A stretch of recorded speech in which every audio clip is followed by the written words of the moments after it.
patraña es una mentira o falsedad que se cuenta a alguien. En este programa vamos a contar 2 historias y ustedes decidirán si lo que acaban de escuchar es o no una patraña. Patraña. Bienvenidos a Patrañas, el podcast donde les contamos mentiras o no. Se supone que este es un podcast que hicimos para invitar a nuestros amigos y contarles patrañas y tratar de engañarlos. Pero no tenemos amigos. agotamos nuestra lista de amigos. No pensamos, antes de empezar este podcast, que en realidad no tenemos tantos amigos y ya se nos acabaron. Y los que eran nuestros amigos ya no quieren salir otra vez en patrañas. En realidad se nos acabó la lista de amigos que cuentan con un micrófono y pueden grabarse a distancia, porque seguimos en COVID-19. Así es. Y ya estamos haciendo un escauteo de gente que tiene un micrófono para poder grabar, para que pues esto que va a pasar el día de hoy no vuelva a suceder, que es, no tenemos invitado. Así que si usted, amigue allá en casita, tiene un micrófono y quiere estar en patrañas, pues escríbanos en una de esas, sí. Mándennos su demo reel a patrañas. .elpodcast@gmail.com. Ahí pues nos dicen, no, pues que yo quiero y que tengo micrófono y que soy bien bueno solucionando misterios del patrañismo. A Daniel casi le da una embolia por tratar de completar esa frase. Estoy cansado. Muy bien, pues solo somos nosotros 2. Esto es un duelo a muerte. Es todo o nada. Exactamente. Ok, te toca empezar a ti. Sorpréndeme. Muy bien. Empatrañame.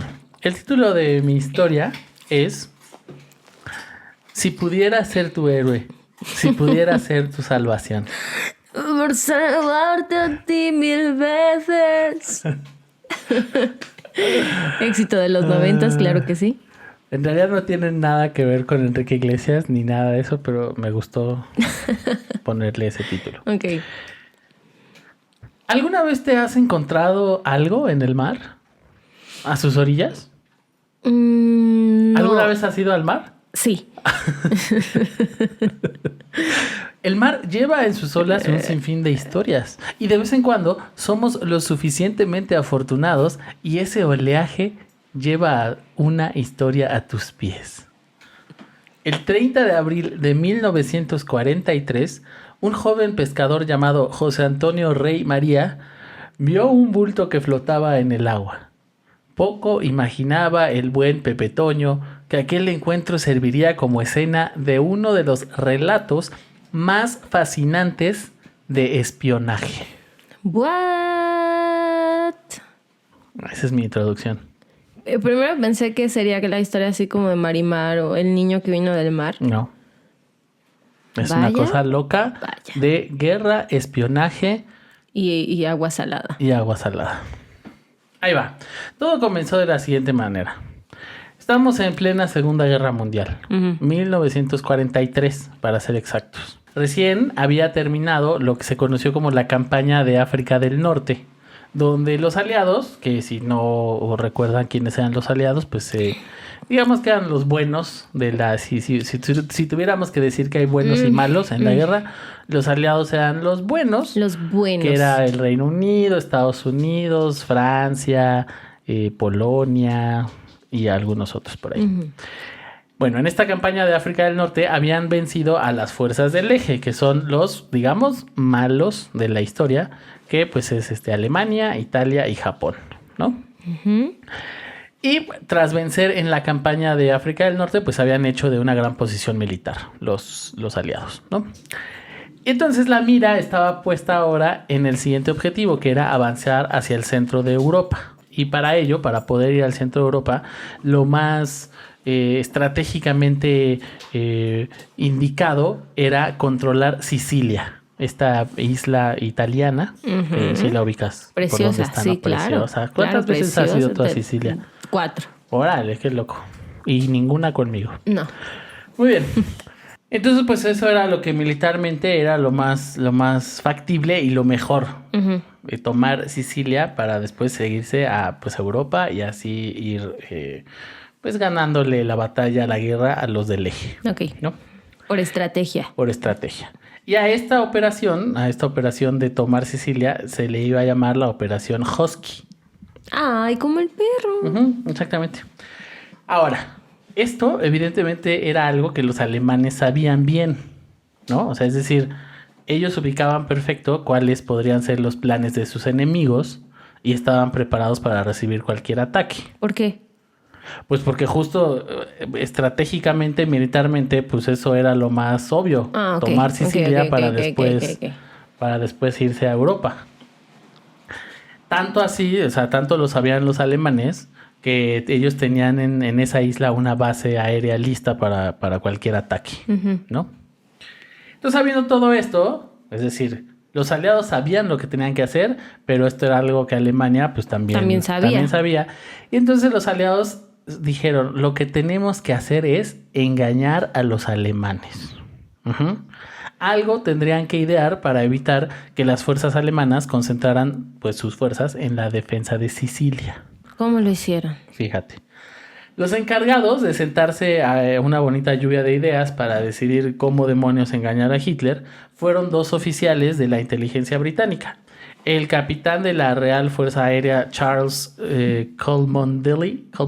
Ay, patrañas. Cholmondeley. Aparte ni siquiera sé si lo estoy pronunciando bien. Seguramente no. Y el oficial de inteligencia naval, Ewen Montagu. Lo primero que se les ocurrió fue que tenían que hacer llegar a manos de los alemanes unos documentos que los despistara. Estos documentos iban a indicar que la operación Husky en realidad no era invadir Sicilia, sino era invadir Cerdeña y Grecia.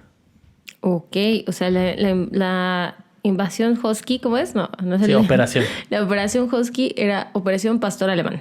Ajá, dices para engañar a los alemanes. Ajá, vamos a decir eso. Entonces, no, más bien, o sea, a ver, no sé si quedó claro. La idea que se les ocurrió a estos dos muchachos fue que hacerle llegar a los alemanes unos documentos que despistaran a los alemanes. Y esos documentos lo que iban a decir es, Operación Husky, claro, operación que es para invadir Cerdeña y Grecia, no Sicilia, guiño, guiño, ¿sí? Estamos pensando invadir otro lado. No crean que va a ser Sicilia. Ajá, ¿Sicilia? ¿Cuál Sicilia? ¿Sicilia ¿qué? Suárez? ¿Sicilia? No, esa es una actriz. Ay, hasta luego. Ajá, esa era la idea. Ya. ¿Ok? Entonces, y que el objetivo militar real era Cerdeña y Grecia.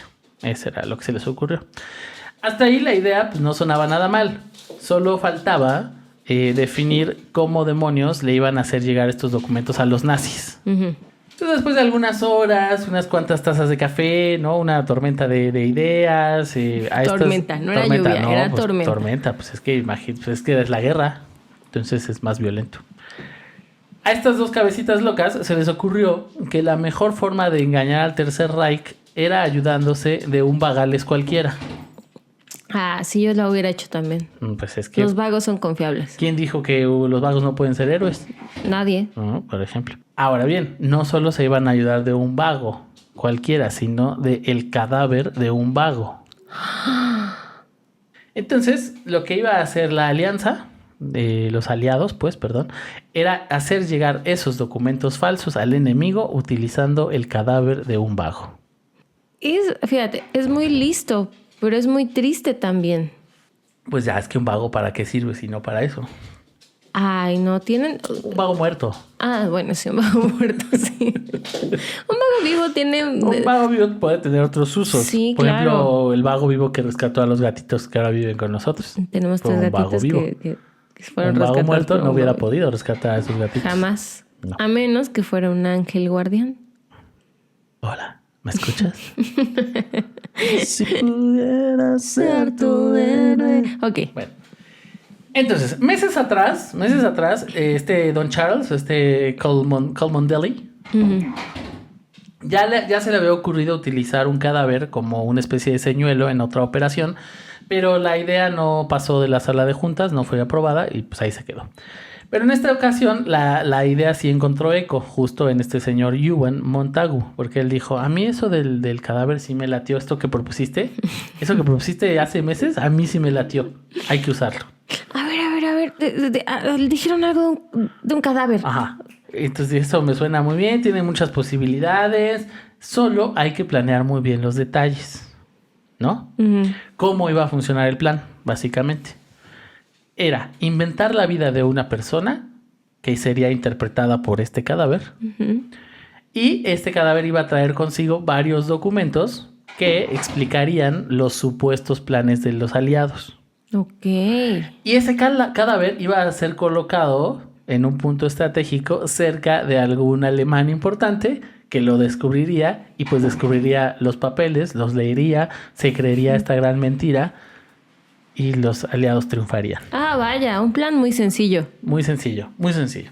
Pero les encantó. O sea, Don Charles y Ewan dijeron, va, hagamos esto. Es que es un gran plan. Obviando la parte de dónde vas a sacar el cadáver del vago. O sea, tú vas a matar al vago. Si tú vas a matar al vago, no está bien. No, Dios no perdona eso. Ni que mates a un vago. No. Si vas a matar al vago, no está bien. Uh-huh. Si vas a tomar su cuerpo, éticamente tampoco está bien. No. Pero por lo menos no lo mataste. Uh-huh. O sea, pero también piensa que estamos en tiempos de guerra. Y ya ves que dicen que en tiempos de guerra todo se vale. Ah, cualquier hoyo es trinchera, ¿o cómo es? Ajá, pero esa es otra cosa. Ese tiene otro significado. Pero también, y en tiempos de guerra, el hambre es canija. Ese es otro. Ese es otro refrán. Que me decía mi abuelo. Bueno, vamos paso por paso. Ya está el plan. Ya los dos dijeron, me late. Salieron de la sala de juntas, levantando el puño en lo alto y diciendo, esta va a ser nuestra estrategia. Uh-huh. Ahora había que planear varias cosas. Antes de lo del cadáver, ¿qué documentos va a traer este cadáver? ¿No? Claro. ¿Qué documentos traería, llamémosle en este momento, a Don Cadáver X? Don Cadáver X. Ajá. Para no levantar las sospechas de los alemanes, se decidió incluir una carta redactada por el teniente general Sir Archibald Nye, uh-huh, segundo jefe del Estado Mayor General Imperial, la cual iba dirigida al general Sir Harold Alexander, comandante británico en el norte de África. En esta carta, lo que se podía leer entre líneas era que el ataque de los aliados se iba a producir en Cerdeña y en Grecia. ¿No? Esto que habíamos dicho. Sí. Ahí eso es lo que decía la carta, más o menos. Y no solo eso. Fíjate qué inteligentes resultaron Charles y Ewan. Uh-huh. Porque dijeron, vamos a hacer lo máximo de la psicología inversa. ¿Qué quiero decir con eso? No sé. O sea, que no solo la carta decía que iban a atacar Cerdeña y Grecia, sino que además iban a aplicar la de engañar con el engaño de que estaban queriendo engañar. O sea, en esa carta también iban a decir, vamos a intentar engañar a los alemanes diciendo que vamos a invadir Sicilia, pero en realidad vamos a invadir a Cerdeña y a Grecia. Era un metaengaño. Exactamente. Entonces, esa era una de las cartas. Además, había otra carta personal enviada por Lord Mountbatten al almirante Sir Andrew Cunningham, que era comandante en jefe del Mediterráneo, y también se leía en esa carta la idea de la invasión de Cerdeña. Ok, ahorita me siento como en Game of Thrones. Sí, muchos porque son muchos nombres. Uh-huh. y no estoy pudiendo... No importa, no puedo seguirlos. No te preocupes, lo importante son los hechos. Voy a empezar a ponerle sobrenombres a la gente para muy bien, ok, saber qué está pasando. Ok.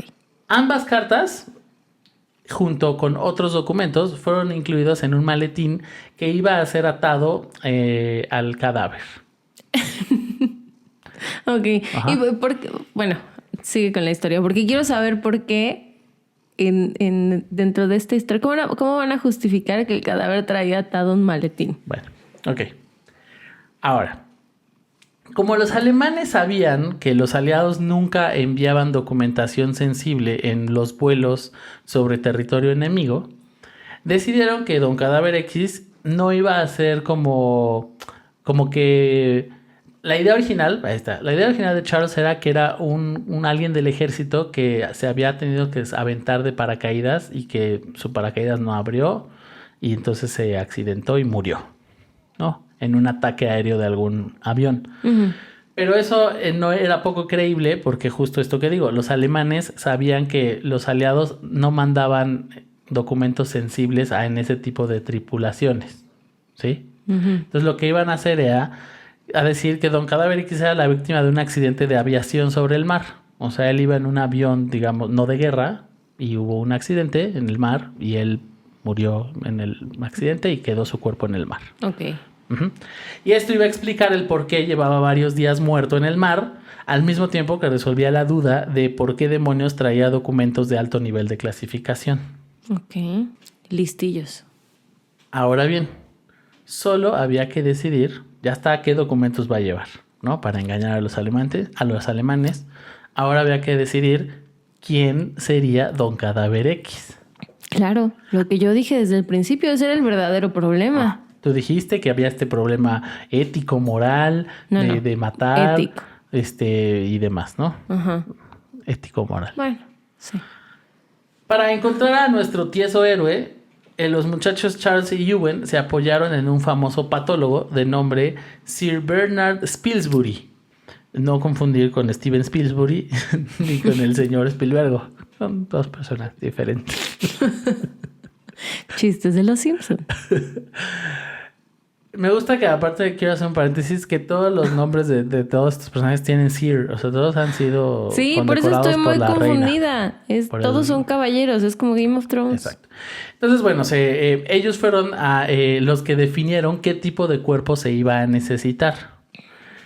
Entonces, así, de la manera más discreta posible, dieron con el cuerpo de un hombre de 34 años que recién había muerto y estaba en una morgue. Había muerto por una neumonía producida químicamente por comer raticida. ¿Por qué comió raticida? Así son los vagos. Los vagos llegan a un nivel... Bueno, una vez se nos contó una historia de vagos que en el metro se comían los pósters que pegaban en el metro. Es cierto. Y entonces empezaron a hacer pegamento comestible porque muchos vagos estaban muriendo de intoxicación. En lugar de atacar el problema de alimentación de los vagos sí, o de que los vagos crean una casa. Cambiemos el pegamento. Bueno, y así se van a comer el póster, que el póster sepa a taquito al pastor.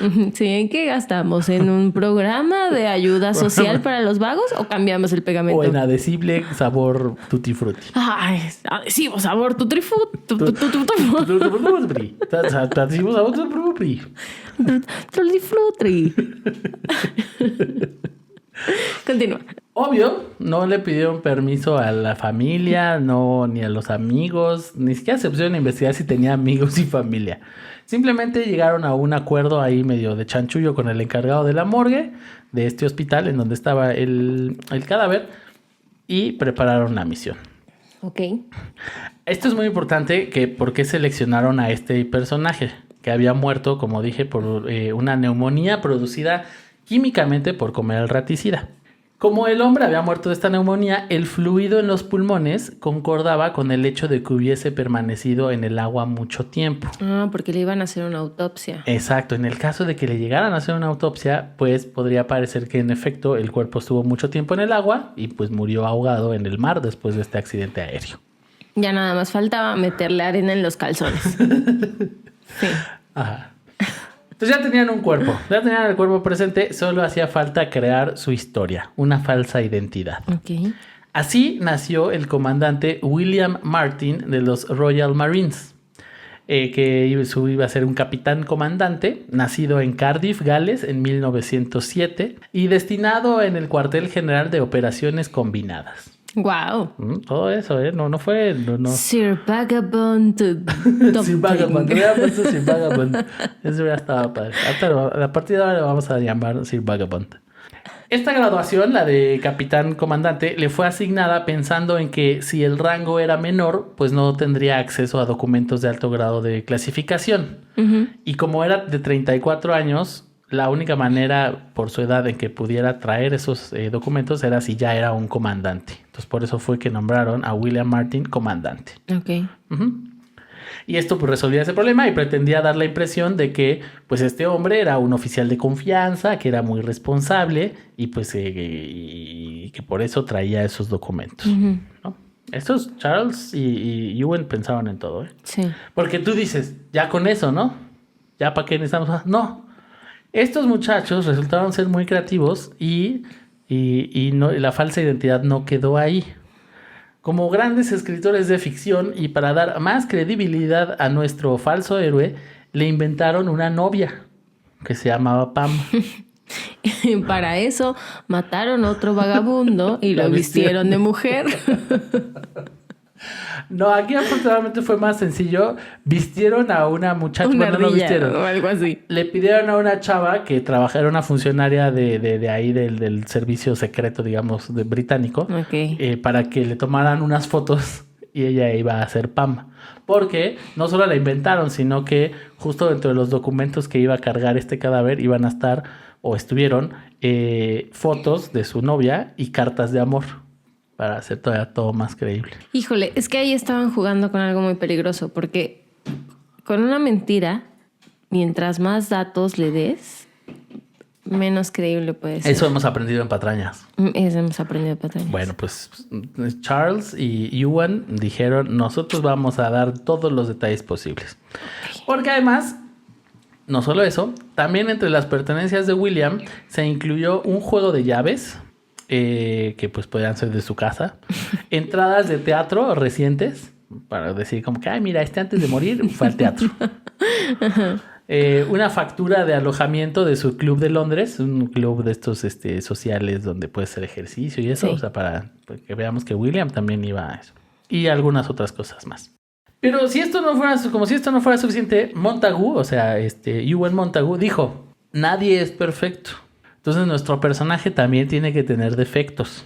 No puede ser que nomás tenga que su novia y que los documentos falsos y que sus entradas al teatro. No, tiene que tener defectos. Uh-huh. Entonces decidieron insinuar que William era un poco descuidado y que tenía entonces dentro de sus documentos algunas facturas sin pagar, una tarjeta de identidad duplicada para reemplazar una que había perdido, un pase caducado del cuartel general de operaciones y hasta una pequeña deuda con el Lloyds Bank, con el banco. Ok.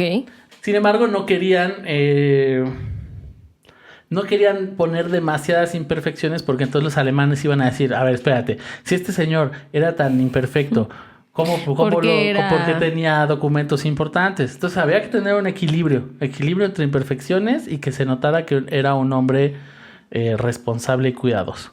Tenía muy buena dentadura, pero una vez pateó un perro. Pero también tenía muy buena ortografía, pero no pagaba impuestos. Pero... Ya sí, exactamente. Lo de la dentadura no podría ser porque todo el mundo sabemos que los británicos tienen muy mala dentadura. Ah, pero no está en el ejército, no tiene que tener buena dentadura. No, ¿verdad? No. ¿Para qué? Usted no puede estar en el ejército, tiene el diente chueco. Tiene la muela plana. De pronto no sé por qué pensé que es como un caballo que tiene que tener una dentadura perfecta. Continúa. Muy bien. Y los últimos dos detalles muy importantes para nuestro cadáver. Ok. Sir Vagabond. Uno, que para mostrar cómo era una persona muy responsable, tenía amarrado justamente su portafolio con los documentos. Ay, no, era su yoyo del gafete. Como en una onda de esto que traigo aquí es muy importante y soy muy responsable de esto, entonces hasta me lo amarro, ¿cierto?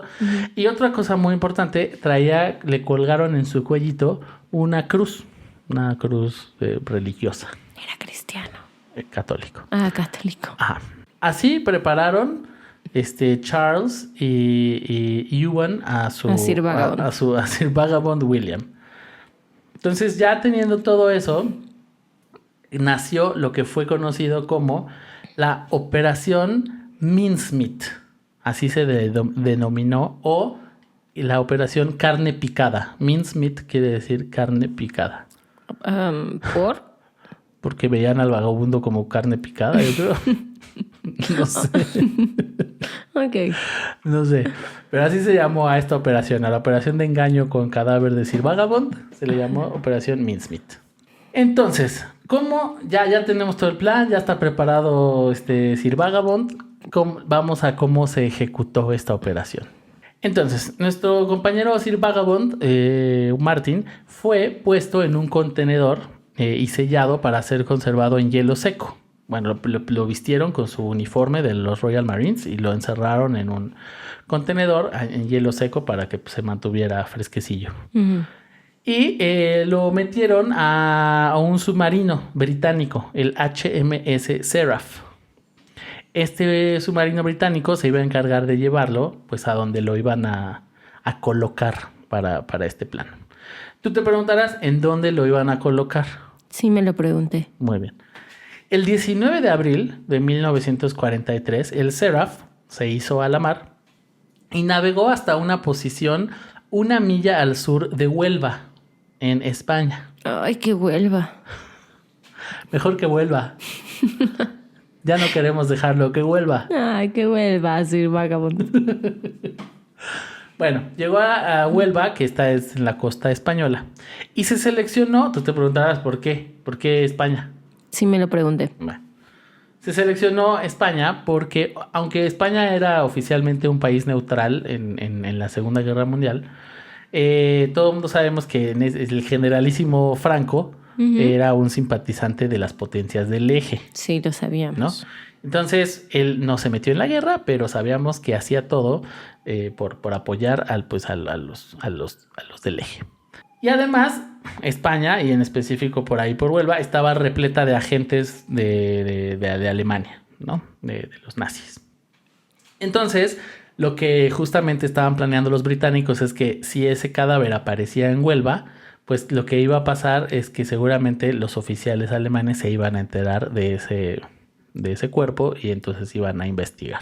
Y en efecto, por ahí de las 4:30 de la mañana del 30 de abril, se ordenó que soltaran el cuerpo en el agua y que lo pusieran ahí en las costas de Huelva. Y fue descubierto 3 horas después, a las 7:30, en la playa de El Portil, que fue descubierta por un pescador de origen portugués, que mencioné su nombre al principio, José Antonio Rey María.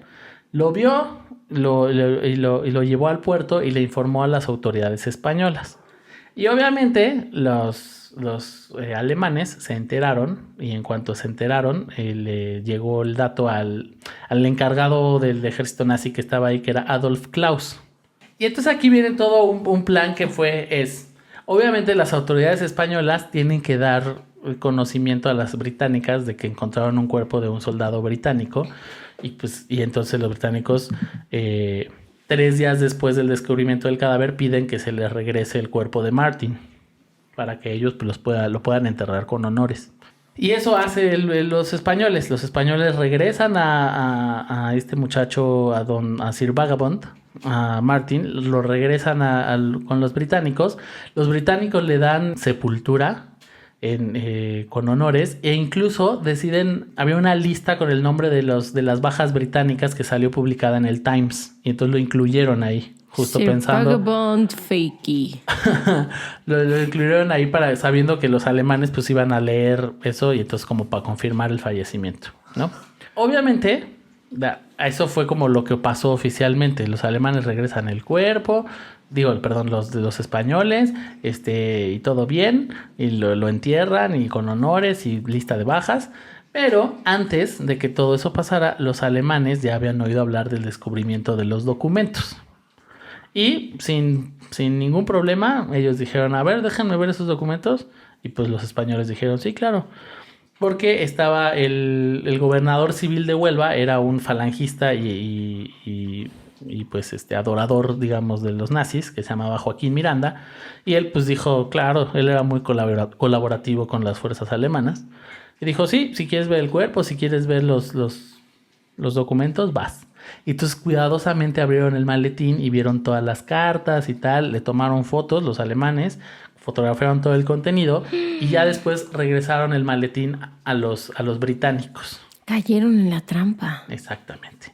¿O no? O no sabemos. Ay, pero qué estrés. Ya vieron los documentos. Ya los vieron. Y los regresaron porque los británicos decían, queremos a los documentos. Ese señor tiene unos documentos importantes, los queremos de vuelta. Que hubieran sido bien respetuosos los alemanes, así de, no, pues se murió, sí, llévenlo a Inglaterra. No, pero no quiere revisar el maletín, no. Llévenselo. Entonces, le tomaron fotos al contenido los alemanes y las fotos se fueron enviadas urgente con categoría de urgente a Berlín, donde fueron evaluadas por la inteligencia alemana. Los británicos para entonces, ya que tienen el cuerpo y que comprobaron, se dieron cuenta que sí se habían leído los documentos porque vieron que pues sí habían abierto el maletín. Aunque lo habían hecho con cuidado los alemanes, se notaba que habían abierto el maletín. Y entonces ellos dijeron, perfecto, sí vieron los documentos. De hecho, le mandan un telegrama a Winston Churchill, que estaba en Estados Unidos en ese momento, y le dicen, mincemeat swallowed whole, o sea, se han tragado toda la carne picada. Casi no es sospechoso ese mensaje. Casi no está súper random. Mientras tanto, los alemanes estaban debatiéndose sobre si lo que habían encontrado era real o no. No solo los alemanes, sino las potencias del eje. Y entonces, por ejemplo, se sabe que Hitler estaba convencido de la autenticidad de los documentos. O sea, él sí decía, esto que dicen es real, seguro van a invadir Grecia y tal, y Cerdeña. Y Mussolini como que no estaba tan de acuerdo. Él decía, no, Sicilia es el punto más importante, es lo más probable militarmente, seguramente sí iban a atacar Sicilia. Estaban como en una discusión y al final Hitler dio órdenes para reforzar Córcega y Cerdeña. Y envió al mariscal Rommel a Atenas para formar un grupo de ejércitos. O sea, se logró que se dividiera la resistencia alemana y que se fueran a Córcega, a Cerdeña y a Atenas. Y los buques unos buques patrulleros que estaban designados a la defensa de Sicilia, se mandaron a otros lugares. Uh-huh. Y entonces la operación Husky empezó el 9 de julio, cuando los aliados atacaron Sicilia por el sur. Todavía la operación Mincemeat no agarraba la fuerza completa, tardó unas 2 semanas, porque los alemanes, fíjate qué tan tontos fueron los alemanes. Los alemanes estaban convencidos de que de verdad eran falsos, de que eran reales los documentos. Entonces creyeron que primeros ataques a Sicilia eran parte de la mentira. O sea, ellos dijeron, no, ahorita están atacando porque quieren que creamos que de veras van a atacar Sicilia, pero en realidad sí van a atacar a Grecia y a Cerdeña. Me lo imagino como una escena así está una oficina con ventanas y afuera está la guerra en Sicilia y están muriendo los soldados así desangrándose y adentro de la oficina están como, no, esto es una trampa, es parte del engaño. Es un engaño, nos están engañando. Súper parte del engaño. Son gritos falsos, es sangre falsa. Sin mano en el vidrio con sangre. Pues así estuvieron 2 semanas en que los alemanes sí combatían un poquito, pero decían, no, esto es falso, no. Finalmente, la conquista de Sicilia encontró relativamente poca resistencia y se completó el 9 de agosto. Además, la caída de Palermo, que fue unos días después, provocó el 27 de julio un golpe de estado que apartó a Mussolini del poder. Es decir, el hecho de que los aliados lograran invadir Sicilia, ganar y después avanzar a Palermo y tal, acabó o fue los hechos que después tuvieron como consecuencia que Mussolini dejara el poder en Italia. Wow. Uno de los golpes pues importantes para la Segunda Guerra Mundial. Ya solo para acabar, decir que creo que es importante saber al final de cuentas, porque después se descubrió quién era Sir Vagabond. ¿Quién era Sir Vagabond? Al hombre que se le conoció como el comandante Martin, finalmente se le enterró en Huelva. Ahí se le enterró. Y después de muchos años, en 1996, el ejército británico desclasificó algunos documentos relativos a este incidente y se descubrió que la identidad de Martin era la de un vagal galés que se llamaba Glyndŵr Michael y que era posiblemente un náufrago y que después se volvió efectivamente en un vagabundo alcohólico. Que en algún momento de la vida, no sabemos por qué, decidió ingerir veneno para ratas y pues murió. La lápida en el cementerio de Huelva lleva el nombre de William Martin, quien con su muerte salvó miles de vidas y cambió el curso de la guerra. Ay, pues mira, qué bueno. Qué bueno. Digo, qué triste que ingirió veneno para ratas. Espero que haya sido como en una apuesta o algo así, que no haya sido como suicidio. Yo creo que más bien pensó que era alcohol. Ay, no, eso también está feo. Dijo, pues no me alcanza para beber una cerveza. Ah, mira, ahí hay una botella. Debe ser alcohol. Y era un raticida. Por eso la importancia de los programas de previsión social. Este podcast está patrocinado por el gobierno de la Ciudad de México.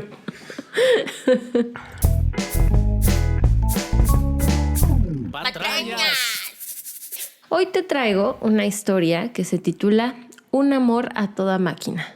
Wow. O El amor sí tiene escape. Ay, qué bonito. No me decidí por ninguno de los dos títulos, entonces te presento a los dos y ya después veremos. Ok. ¿Cuál queda Me gusta mejor? el segundo, creo. Ok, voy a hablarte de una relación. Y como todas las relaciones, pues tienen altas y tienen bajas. Pero esta relación tiene mucho más altas y mucho más bajas que cualquier otra. Ok. Esta es la relación de Linda Ducharme, que está casada con Bruce Chance. Llevan 9 años de matrimonio, de feliz matrimonio. Pero la particularidad de este matrimonio es que Bruce Chance es una rueda de la fortuna. Literal. Literal. Es un juego mecánico, una rueda de la fortuna. Por eso tiene altas y tiene bajas la relación. Déjame contarte. Linda Ducharme es una mujer que nació en 1959. Una vida completamente normal.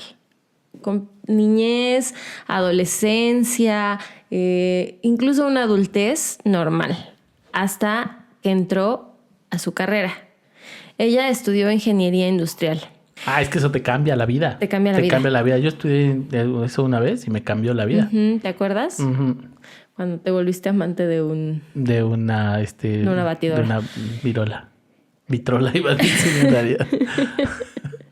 Ella era ingeniera industrial. Y en la carrera comienza a darse cuenta que las máquinas le provocaban algo más que solo pasión estudiantil. De pronto empezó a sentir...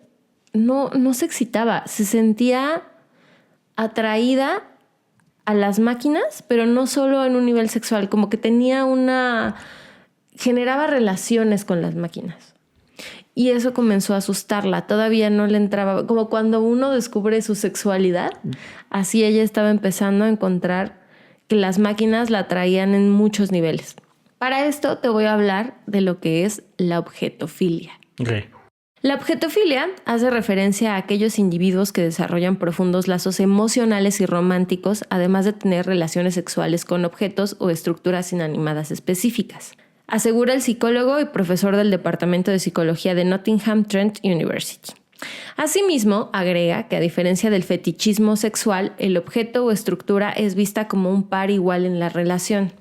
De hecho, escribe un artículo publicado en Psychology Today que algunos objetofílicos, como denomina a quienes padecen dicha condición, creen incluso que sus sentimientos son correspondidos por el objeto de su deseo. O sea, no solo se limita a una atracción sexual, tengo una relación sentimental con un objeto. Esta lámpara que está enfrente de mí. Bueno, es que las lámparas iluminan tu vida. Uh-huh. El profesor Craig Jackson, psicólogo de la Universidad de la ciudad de Brigham, dijo a Mail Online que el objectum sexual no es algo que aparece en los procedimientos médicos o de diagnóstico utilizados por los médicos. Citando, la sexualidad humana es un tema complejo y la mayoría de los científicos sociales aceptan que hay mucho más para comprender la sexualidad que las personas que son hombres, mujeres, homosexuales, heterosexuales o bisexuales. Hay mucho más. A través de los años, el mundo ha conocido casos impactantes de personas que aseguran haberse enamorado de cosas inanimadas. El primero de ellos se desarrolló el 17 de julio de 1979, año en el que Rita Eklof, una mujer sueca, contrajo matrimonio con el muro de Berlín. Wow, pero ¿cómo lo permite la ley? En algunos países es ilegal. Ahorita vamos a llegar a ese tema. Esta mujer además cambió su apellido legalmente por Berliner Mauer, muro de Berlín. O sea, su apellido es Muro de Berlín. Ella aseguró que fue amor a primera vista desde que lo vio en televisión cuando era una niña. Posterior a esto, realizó 6 viajes para visitar a su futuro marido hasta que en el último se casó con este. Oye, entonces nada más, pues ella perdió a su amor, a su esposo, ¿no? Sí, cuando derribaron el muro de Berlín. Qué mala onda. Ella se puso Así muy de, triste. oye, ¿qué? Es viuda, ahorita es viuda.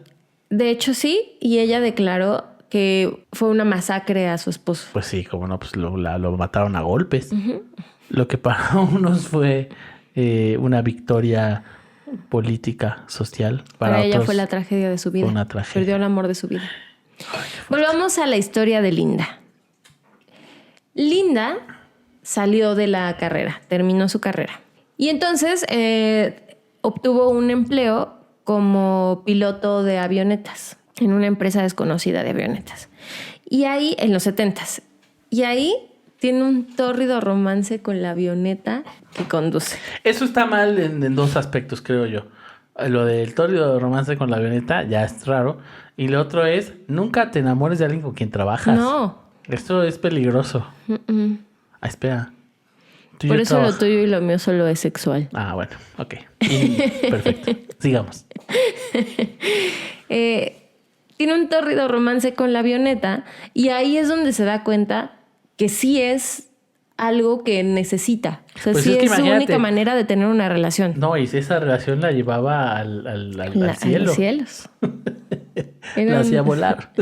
Era una relación de altura. Y entonces ella tiene un tórrido romance, pero la aerolínea por motivos externos cierra y ella tiene que buscar otro trabajo y terminar con esa relación. Pero ese es su primer gran amor. Después, tiempo después, consigue trabajo como ingeniera de locomotoras. También, sí. Y I choose you. I choose you. Se enamora de la locomotora. Y ahí la cachan teniendo intimidad. ¡No! Con la locomotora y la corren. ¿Cómo tenía intimidad con la locomotora? ¿Se puede saber? No especifica. Ay, fue algo que busqué mucho. No lo especifica. Supongo que hay frotamientos. Se frotaba. Pero con alguna... O sea, digamos, tú así, Carla, yo te pregunto. No lo encontraste, pero tú, Carla. ¿Cuál crees que sería digamos, el miembro de una locomotora? O sea, ¿cuál podría ser lo que sustituiría, digamos, el hero de la locomotora? Yo no soy experta en locomotoras, pero creo que sí tienen una palanca, ¿no? No tengo idea. Voy a decir que sí y que es eso. Ahora, quizá hay que saber que la locomotora es mujer también. Eso puede pasar. Porque de hecho es la locomotora. Sí, eso puede pasar, pero no, esta locomotora era una locomotora hombre. Okay. Masculina. Y entonces después de que la corre, tiene breves amoríos con máquinas casuales. Uh-huh. No especifican qué máquinas casuales, pero es como la tostadora, un cajero automático. Una máquina dispensadora de Coca-Cola. Siento que con un cajero automático sería como prostitución porque al final te da dinero o algo así. Y entonces es como pagar por sexo con máquinas. Le aprieta las teclas para que le dé dinero. Sí, ahí era como prostitución. Había prostitución ahí. Y están en cada esquina, están en la calle. O sea, sí es como siento que cajero automático... Y están disponibles las 24 horas. Sí. Los cajeros automáticos son las prostitutas de la... ¿Cómo se llama? Maquinofilia. Hasta que en 1981 llega una feria a la ciudad donde esta señora vive, en Florida, en Tampa. Y en esa feria llega una rueda de la fortuna gigante. Esta señora dice que es amor a primera vista. Cito: a algunas mujeres les gustan los hombres altos, a algunas mujeres les gustan los hombres con grandes personalidades. Y él tiene todo eso. Bruce es simplemente increíble cuando está erguido. Pregunta. ¿Por qué? ¿Quién le puso Bruce? ¿En qué momento? ¿Pero en qué momento? ¿La tercera cita o...? Esta mujer se enamora a primera vista de la rueda de la fortuna y decide pedir trabajo para estar más cerca de él. Y con el tiempo, con las citas, va descubriendo que la personalidad de la rueda de la fortuna es como de un Bruce. ¿Cómo sabes en estas relaciones que son relaciones consensuadas? Exactamente, consensuadas. Es que es lo que tiene la objetofilia. que te hace pensar que el objeto bueno. tiene el mismo nivel de enamoramiento que tú. Pero eso a esa persona, pero ¿cómo sabemos que lo que en verdad pensaba? Pues supongo que debe ser una cosa como de... Si estás igual de enamorado que yo, prende ese foquito. Y se prende de pronto el foquito porque ya sabe que se va a prender el foquito y da vueltas. Si de verdad estás enamorado, da vueltas. Sí. No digas nada. Si de verdad estás enamorado, di chuchu. Y le decía al ferrocarril. Sí. Después de que su romance creció, tuvo que tomarse un permiso de ausencia para trabajar en otro paseo de feria. Por embarazo. Tuvo rueditas. No, tuvo que tomarse un permiso de ausencia para trabajar en otro lado, porque pues sí, estaba muy padre todo el romance que tenía, pero necesitaba dinero. Pues sí. Porque la rueda de la fortuna no aportaba nada a la relación. No, había mucho amor, pero también mucha hambre y muchas deudas. La maldita necesidad. Pero antes de irse, le compró a Bruce una moneda mispa, que es una promesa de devoción entre dos amores en un momento de lucha, y la colocó alrededor de uno de sus radios de metal. La ató con un cordón rojo. Uh-huh. Ella se fue a trabajar a otro lado y cuando volvió 6 meses después se encontró con la devastación. Pues sí, ya sé a dónde va. Bruce había sido derribado en una tormenta y se había roto. No me imaginaba eso, pero pensé que se había ido a la feria. No era una feria como... Era una feria de esas, pero duraba mucho tiempo. Okay. ¿No? Es como el circo Tide Hermanos. Que tiene temporadas de 5 años. Sí. Ella estaba tan desconsolada que tuvo que abandonar el carnaval. No podía porque su Bruce se había caído. O sea, se había roto y se lo habían llevado a otro lado porque ya estaba muy mal. Pero se lo iban a arreglar o algo, ¿no? No, porque quedó inservible. Porque la tormenta le rompió partes importantes y entonces ya no lo podían montar igual, se empezó a oxidar, se lo llevaron. Ella entró en una depresión brutal. Linda estaba en una depresión brutal, no quería comer, los primeros meses no podía ni levantarse de la cama. Pasaron años y ella no pudo tener más relaciones con ningún otro aparato porque no podía olvidar a Bruce. Nunca lo pudo olvidar. 26 años pasaron cuando ella decidió localizar a su verdadero amor. Ella dijo, yo tenía un amigo que encontró a Bruce. Okay. Lo rastreó a través de un periódico. Lo encontró en un disposal, ¿cómo se llama? En un lugar donde llevan la chatarra. De chatarra, ajá. Lo encontró en un lugar de chatarra. En cuanto supe que era Bruce, tomé mi auto y conduje 3 horas para allá. Ahora, ¿qué pasó en 25 años dijiste, no? 26. 26 años que no dijo, voy a ir antes. O sea, ¿por qué 26 años de dolor y sufrimiento? Esperó. ¿O fue el hecho de que su amigo le dijera, lo encontré, que la hizo ir a buscarlo? Lo que encontré es que su amigo la vio, o sea, ya estaba como en este estado del que no salía, y un día su amigo, después de muchas peleas, porque también si tienes una amiga que te dice estoy enamorada de una rueda de la fortuna, pues no lo asimilas. Quizá te tardas 25 años en asimilar que tu amiga es así. Y en algún momento el amigo le dijo, pues ya, te voy a ayudar a buscarlo. Okay. Y lo encontraron. Cuando llegó, la moneda mispa que dejó con Bruce en 1986 todavía estaba ahí, atada a una cinta roja y blanca. Seguía ahí la moneda. Bruce tampoco la había olvidado. Ese fue un momento muy emotivo, dijo. Perdimos 26 años juntos, dice ahogándose por la emoción. Cuando llegó y vio a Bruce desarmado, oxidado y lying on his belly, yo no sé cuál es la belly de Bruce, pero estaba lying on his belly. Ok, pues como el centro, yo creo, ¿no? Como recostado en su pancita. Ajá, en su ombligo. Fue triste, pero aún era Bruce. Compré pizza, la favorita de Bruce, y pude tener un momento muy íntimo Bruce con él. Bruce tenía una pizza favorita. Uh-huh. ¿Cuál? O sea, ya que la pizza fuera su favorita, ya es extraño. Claro, ya que tuviera una comida favorita, sí, y luego una pizza en específico. Sí. ¿Cuál podrá ser la pizza favorita de una rueda de la fortuna? La de pepperoni, porque son rueditas. Ah, pues puede ser. Ella, después de ese momento, decidió que no iba a volver a perder a Bruce jamás. Así que se iba a casar con él. Ahora, pausa. Las ruedas de la fortuna son muy grandes. Claro, muy. ¿En dónde iban a vivir? Esta mujer ha gastado un aproximado de $90,000 para poder tener a Bruce consigo. Lo primero que hizo fue darle mantenimiento. Bueno, lo primero que hizo fue proponerle matrimonio y Bruce dijo que sí. Lo primero que hizo es, seguro tiene que ver cómo sacarlo de chatarras, porque no es como que, ay, vengo por mi chatarra y ya se la llevan. Seguro tuvo que pagar algo ahí. Pero lo primero fue, ¿te quieres casar conmigo? Claro que sí, Bruce dijo que sí, evidentemente. Fue muy emotivo, porque muy le llevó hermoso. su pizza favorita. Tuvo que pagar para que le dejaran sacar a Bruce de ahí. Ajá. Pero antes de poder sacarlo, tenían que restaurarlo un poco, porque si movían las piezas en el estado en el que Bruce estaba, se iba a dañar más porque estaba muy oxidado. E incluso ya tenía como roídas algunas partes Me siento identificado del metal con Bruce. Entonces tenían que hacerle arreglos antes de moverlo. Empiezan los arreglos, que también es invertirle otra lana para que lo puedan arreglar, y por fin pueden sacar a Bruce de ahí. Okay. Ahora, para responder a tu pregunta, ella compra un camión que puede transportar a Bruce en la parte de atrás de ese camión y lo lleva.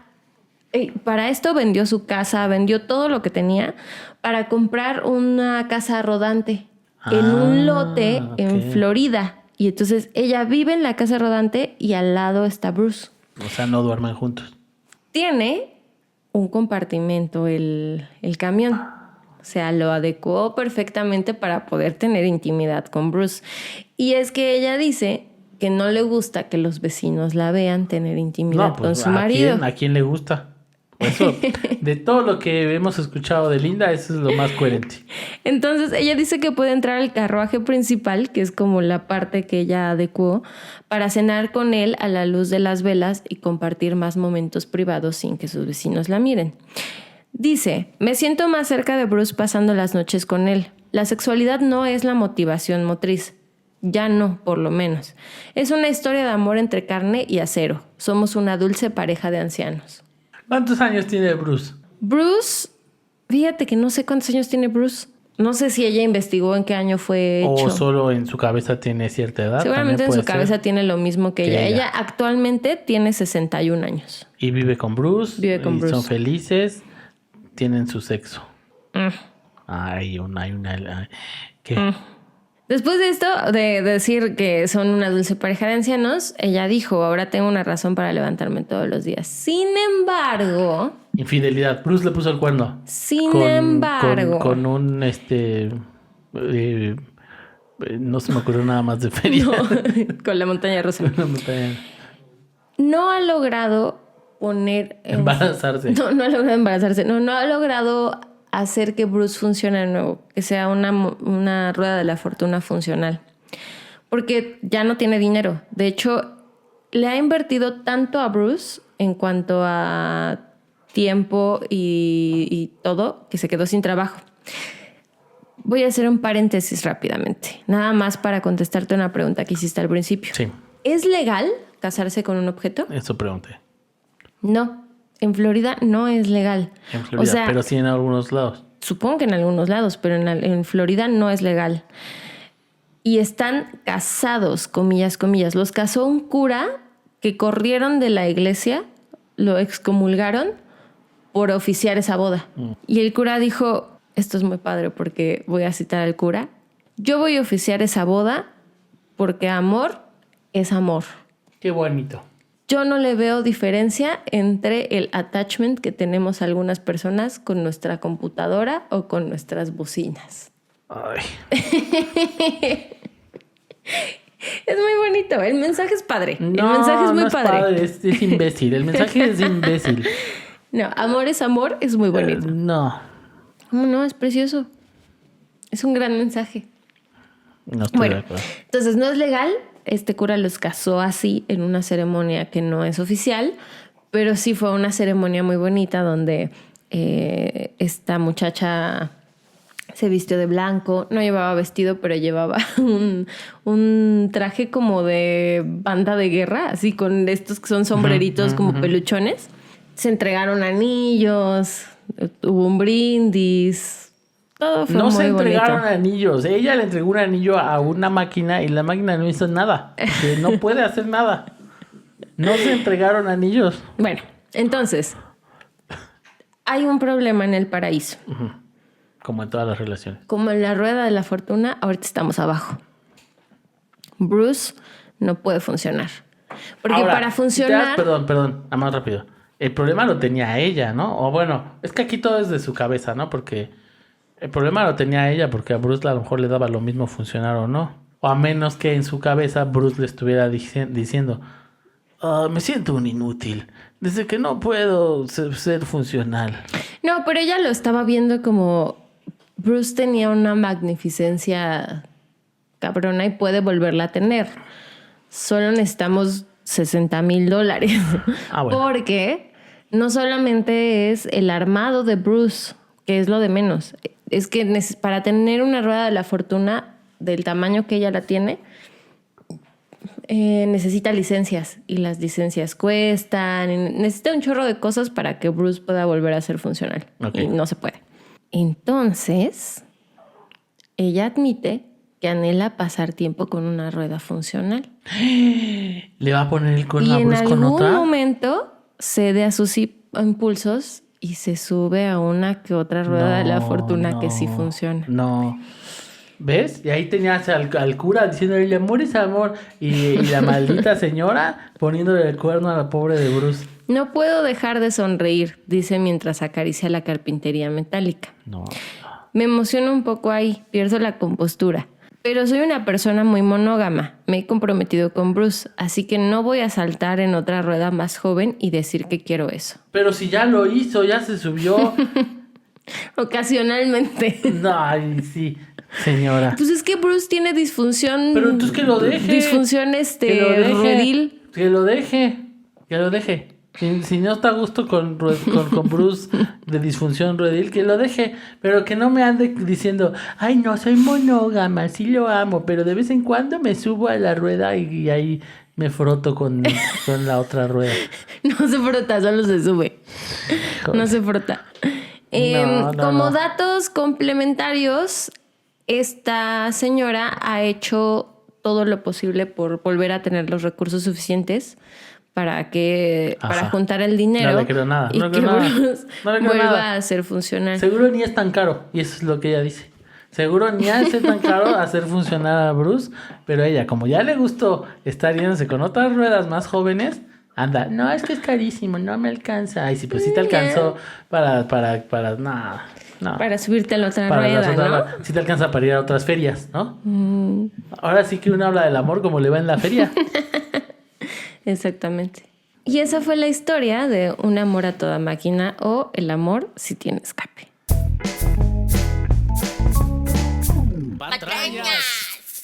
Pues bueno, ¿cómo va a funcionar esto? Pues igual que todas las veces, solo ahora pues no hay ningún invitado, solo vas a decir tú. Entonces, Carla, la historia. Si pudiera ser tu héroe, si pudiera ser tu salvación. Sí, de verdad no tiene nada que ver. No tiene nada que ver. ¿Qué opinas? ¿Tienes alguna duda, alguna pregunta que quieras hacer? Pues no, la verdad es que todas las preguntas que me iban surgiendo me las fuiste contestando. Fuiste muy hábil, te pusiste muy perrito González. Uh-huh. Creo que estoy lista para dar mi veredicto. Adelante, ¿cuál es tu veredicto?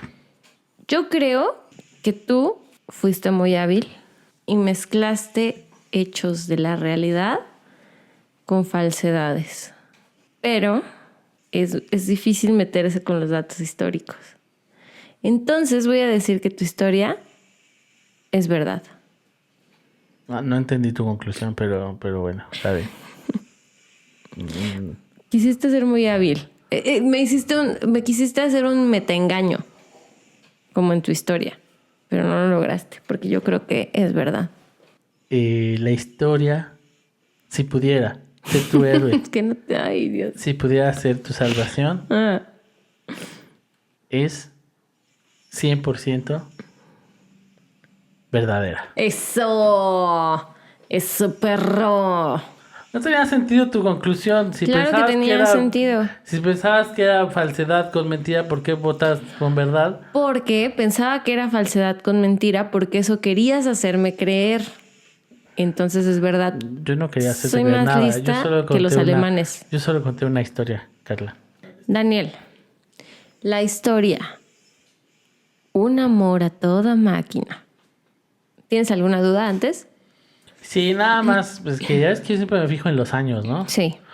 ¿Podrías decirme una vez más el año en que la señora Muro de Berlín se casó?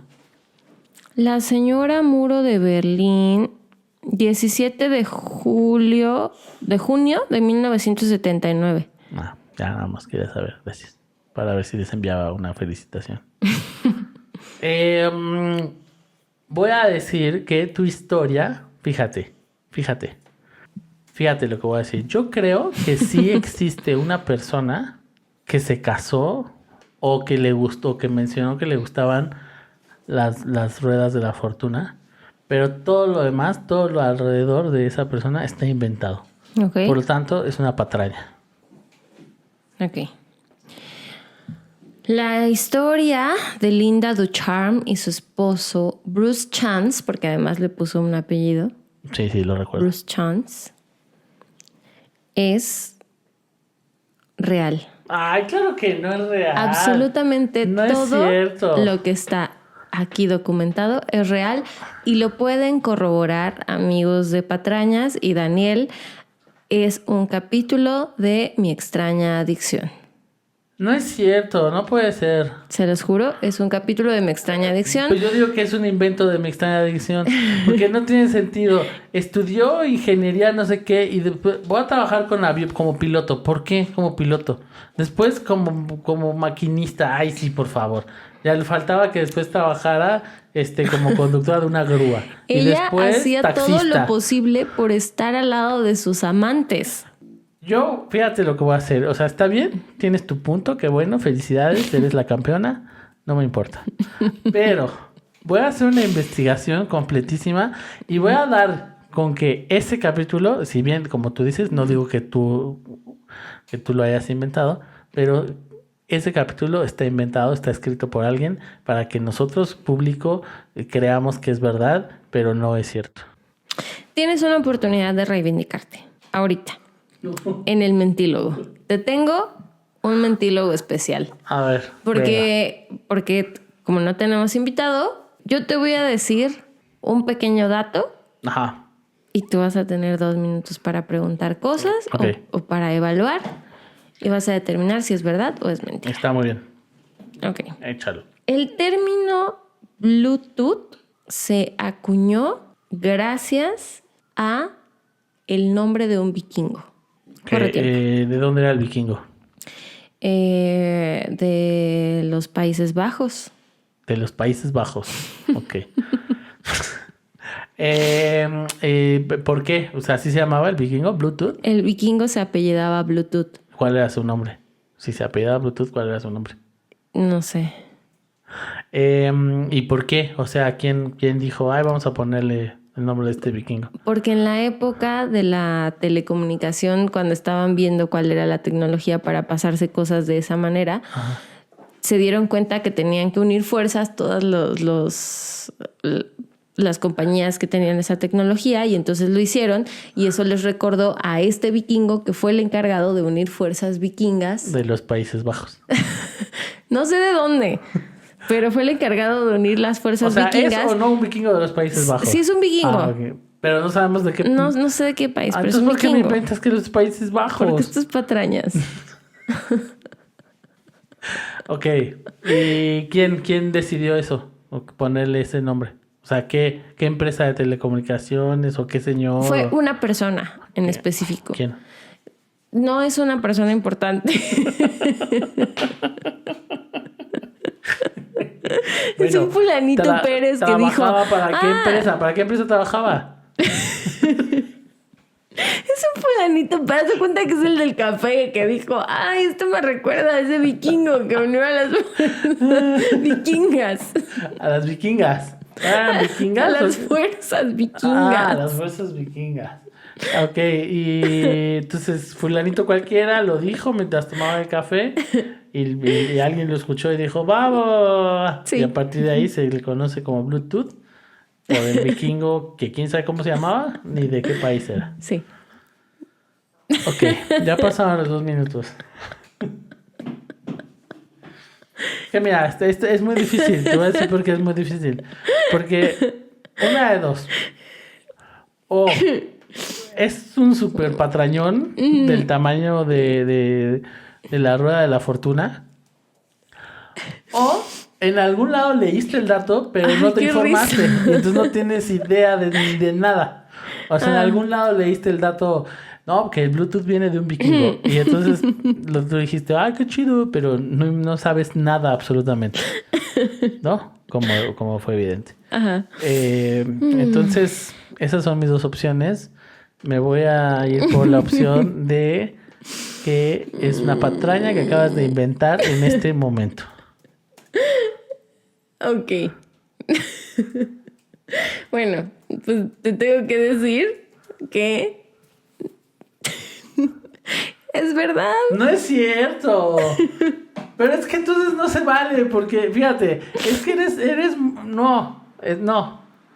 Ya no vuelvo a jugar este juego contigo. Porque no se vale decir algo y no tener información. Fíjate. Entonces era la segunda opción que yo decía. Habías leído el dato y no tenías ni idea de nada más. Sí. Y te lo dije súper mal. Pues sí, porque en los Países Bajos no hay vikingos de entrada. Los Países Bajos es Holanda y ahí no hay vikingos. Los vikingos son nórdicos. Era gracias al segundo rey de Dinamarca, Harald. Entonces, perdón. Sí es una patraña, entonces. Sí es una patraña. Sí, porque todo lo dijiste mal. No era un vikingo, era un rey. No. Es una patraña, yo gané el juego, gracias. Ya no me expliques más. No quiero saber de dónde surgió el Bluetooth. Lo importante es que gané el juego. Harald Bluetooth, que fue famoso por unir Escandinavia. Ok. Por eso es que dijeron, pues es igual que lo que no estamos lo dijo haciendo un ahorita. fulanito cualquiera. Sí, lo dijo un fulanito cualquiera, eso no importa. Bueno, entonces quedó claro que este mentílogo lo gané yo. Sí. ¿No? Porque nada de lo que dijiste era real. No, porque solo lo escuché por ahí y dije, está bueno. Está bueno. No me acuerdo bien cómo era, pero está bueno. Me acuerdo que algo era del Bluetooth, pero está bueno, voy a decir. Ganaste. Muy bien, Ganaste ya me siento mentílogo. mejor. Este final de programa me gustó más. Bueno, pues pues eso ha sido todo por el día de hoy. Fue una versión diferente, ¿no? Por todo esto de que no pudimos tener un invitado, pero espero que de todas maneras haya sido divertido, ameno. Y nos vemos pues la próxima semana, ¿no? Así es, nos vemos la próxima semana. Siempre digo nos vemos y nunca nos vemos realmente. Es una expresión, nos escuchamos la próxima semana. Y no sé si lo vayamos a hacer. Escríbanos a nuestro mail para ver si quieren que nos ¿cuál es veamos. nuestro mail, Carla? Nuestro mail es patrañas.elpodcast@gmail.com. Ay, muy bien, perfecto. Recuerden que es patrañas.elpodcast@gmail.com. Escríbanos y pues ya, eso es todo. Nos vemos. Recuerden, cada viernes un capítulo nuevo. Y mándenos sus patrañas por si quieren que las leamos acá. Por si quieren que Carla las invente después y las diga todas mal. Muchas gracias. Nos vemos la próxima semana. Bye. Bye.